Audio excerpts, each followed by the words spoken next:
Bom, pessoal, na aula de hoje vamos falar sobre a realidade do atendimento clínico no tratamento de pessoas que usam hormônios. Sejam atletas que fazem abuso, na verdade, de substâncias, muitas vezes sem procedência, ou pessoas comuns que querem resolver problemas como fertilidade, indisposição, problemas de performance, etc.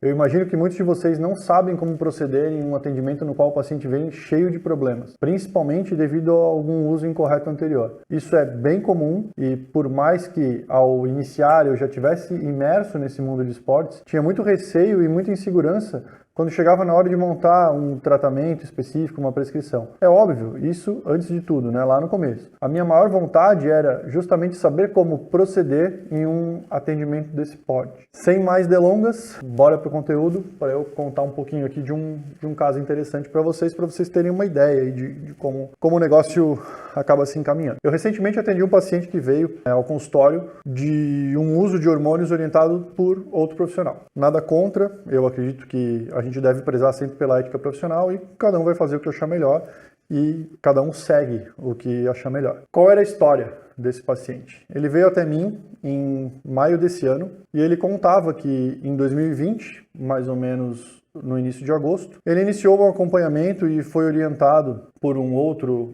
profissional a utilizar enantato de testosterona dividido em 2 aplicações intramusculares nas semanas. Durante isso ele iria utilizar durante todo o período de ciclo proposto. Houve um aumento progressivo das dosagens, sendo que na primeira semana ele utilizava 200 mg, na segunda semana 300 mg e a partir da quarta semana 400 mg por semana. Nesse momento, a partir da quarta semana, ele associou uma outra droga, um outro fármaco conhecido como Masteron, e a partir desse momento, na dose de 400 mg por semana, tanto o enantato de testosterona quanto o Masteron. Ambos são fármacos que não existem legalmente no mercado brasileiro, apenas de fontes clandestinas, sejam essas fontes de importações ilegais ou de produção underground. Ele seguiu com esse uso, que então levou todo o mês de agosto para chegar naquela dosagem, então de setembro até dezembro. E em dezembro ele acabou mudando de profissional, porque ele tinha pouco feedback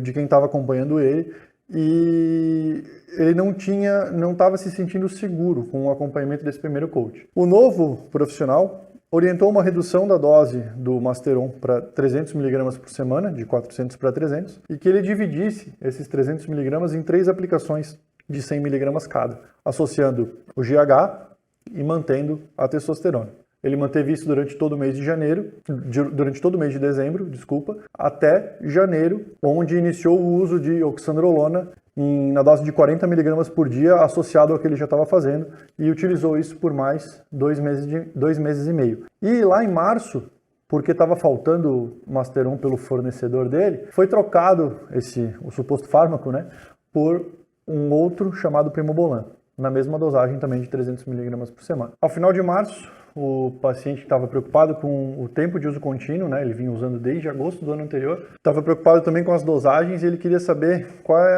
melhor quais que seriam os próximos passos. E ele não teve muito respaldo do profissional que estava acompanhando. E por conta própria, porque ele já vinha estudando e já vinha dando uma olhada em algumas outras opiniões e visões a respeito, ele trocou aquele enantato de testosterona que ele usava para um fármaco legalizado, que era Durateston, e reduziu a dose total de esteroides para 250 mg por semana. Então ele cortou a oxandrolona, cortou o Primobolan naquela ocasião e a dose de testosterona, que eram os 400 mg por semana do dito enantato, ele trocou para 250 mg por semana de Durateston.